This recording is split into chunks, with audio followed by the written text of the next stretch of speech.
Kolkata airport पर flight service पर break, घने कोहरे ने बढ़ाई मुश्किलें। कोलकाता एयरपोर्ट पर सोमवार की सुबह घने कोहरे की वजह से विजिबिलिटी 50 मीटर से भी नीचे गिर गई, जिससे विमान सेवाएं पूरी तरह से बाधित हो गई। सुबह 4 बजे से शुरू हुई यह समस्या अभी तक जारी है। विजिबिलिटी बेहद कम होने की वजह से कोलकाता एयरपोर्ट से किसी भी फ्लाइट का डिपार्चर नहीं हो सका है। हालांकि राहत की बात यह है कि जिन विमानों में CAT-3 तकनीक मौजूद है, वे कोहरे के बावजूद लैंडिंग करने में सक्षम रहे।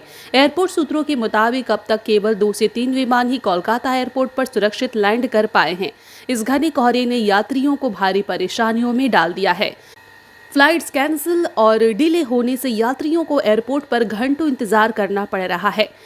कोहरे के छंटने तक विमान सेवाओं पर अस्थायी रोक जारी रहेगी। मौसम विभाग के अनुसार अगले कुछ घंटों तक कोलकाता में कोहरे की यह स्थिति बनी रह सकती है।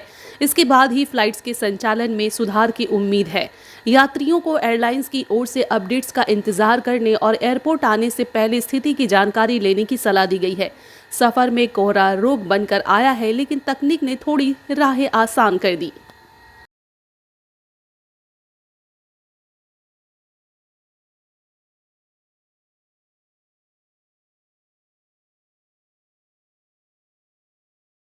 कोलकाता एयरपोर्ट पर फ्लाइट सर्विस पर ब्रेक, घने कोहरे ने बढ़ाई मुश्किलें। कोलकाता एयरपोर्ट पर सोमवार की सुबह घने कोहरे की वजह से विजिबिलिटी 50 मीटर से भी नीचे गिर गई, जिससे विमान सेवाएं पूरी तरह से बाधित हो गई। सुबह 4 बजे से शुरू हुई यह समस्या अभी तक जारी है। विजिबिलिटी बेहद कम होने की वजह से कोलकाता एयरपोर्ट से किसी भी फ्लाइट का डिपार्चर नहीं हो सका है। हालांकि राहत की बात यह है कि जिन विमानों में CAT-3 तकनीक मौजूद है, वे कोहरे के बावजूद लैंडिंग करने में सक्षम रहे। एयरपोर्ट सूत्रों के मुताबिक अब तक केवल 2 से 3 विमान ही कोलकाता एयरपोर्ट पर सुरक्षित लैंड कर पाए हैं। इस घने कोहरे ने यात्रियों को भारी परेशानियों में डाल दिया है। फ्लाइट्स कैंसिल और डिले होने से यात्रियों को एयरपोर्ट पर घंटों इंतजार करना पड़ रहा है। कोहरे के छंटने तक विमान सेवाओं पर अस्थायी रोक जारी रहेगी। मौसम विभाग के अनुसार अगले कुछ घंटों तक कोलकाता में कोहरे की यह स्थिति बनी रह सकती है। इसके बाद ही फ्लाइट्स के संचालन में सुधार की उम्मीद है।